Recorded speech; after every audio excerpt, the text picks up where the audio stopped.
ओम शांति। सुनते हैं 9 दिसंबर की मुरली का मुरली मंथन।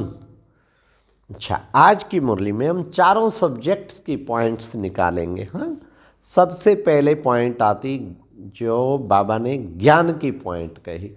ज्ञान की सब्जेक्ट की पॉइंट क्या थी?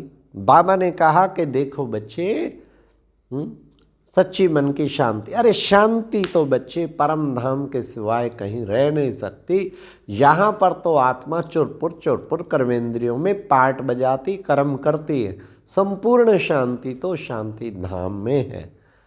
फिर भी बच्चे ये देखो, हाँ, ये बाबा ने संपूर्ण शांति परम धाम में, बाकी मन शांति यहाँ भी रह सकता है। और उसका तरीका बाबा ने बताया कि बच्चे तुम स्वधर्म अपना याद रखो कि मेरा स्वधर्म शांत है, हम शांति धाम की रहने वाली हैं। ओम शांति बार बार ये चिंतन करते रहो, इससे अपना आप तुम्हारी शांति बनी रहेगी। फिर बाबा ने आज एक और ज्ञान की गहरी बात बताई कि बच्चे, और धर्म वालों को शांति ज़्यादा प्रिय लगेगी क्योंकि वो शांति धाम में ज़्यादा रहते हैं। हम बच्चों को सुख अधिक मिलता सुख धाम में, तो हम शांति धाम भी जाते तो सुख धाम में, और सुख धाम में भी शांत रहते हैं। ये भी ज्ञान की गहरी बात बाबा ने बताई। और बाबा ने कहा जितना तुम आदि मध्य अंत, सृष्टि के आदि मध्य अंत का तुमको ज्ञान मिला है। फिर बाबा ने कहा आज की मुरली में योग की क्या पॉइंट थी? ये तो हो गई ज्ञान की। अब योग की पॉइंट क्या थी? योग की पॉइंट थी, एक है हठ योग, एक है राजयोग। बच्चे, बाबा राजयोग सिखलाते, तुम राजयोग के द्वारा कर्मेंद्रियों को वश करते हो, वो हठ योग के द्वारा कर्मेंद्रियों को वश करते हैं। फिर बाबा ने कहा कि बच्चे, मैं परम धाम रहता हूँ, तुम भी परम धाम से आए हो। बाबा को परम धाम में याद करना है, शिव बाबा को याद करना है, ब्रह्म तत्व को नहीं याद करना। बच्चे, तुम्हें शिव बाबा को याद करना है, परम धाम में भी शिव बाबा को याद करना है। फिर बाबा ने कहा जितना बच्चे तुम मुझे याद करेंगे, तुम्हारे विक्रम विनाश होते जाएंगे। पुराने पाप बगैर बाप के मिट नहीं सकते। ये बाबा ने कहा, पुराने पाप बगैर बाप के मिट नहीं सकते।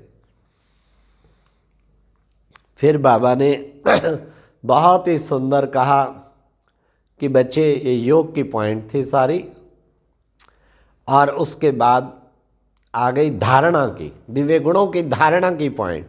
दिव्य गुणों की धारणा की पॉइंट में बाबा ने आज विशेष 3 दिव्य गुणों को लिया। पहला दिव्य गुण बाबा ने कहा तुम बच्चों को साक्षी रहना है, हर बात को साक्षी होके देखना है।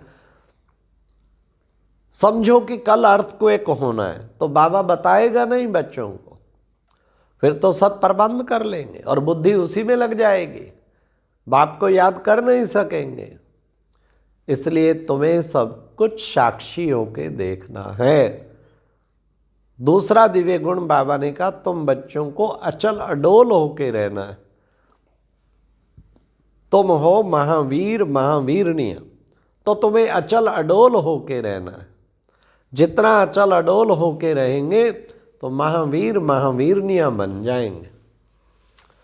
फिर बाबा ने कहा तुम बच्चों को चार्ट भी लिखना है, ज़्यादा से ज़्यादा चार्ट लिखना है।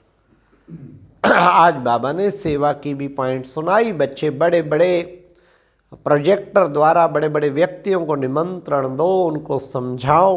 बगैर सेवा प्रजा बनाए राजा तो बन ना सके। समझाने के लिए तुम्हें सच्ची मन की शांति किताब बनानी पड़ती।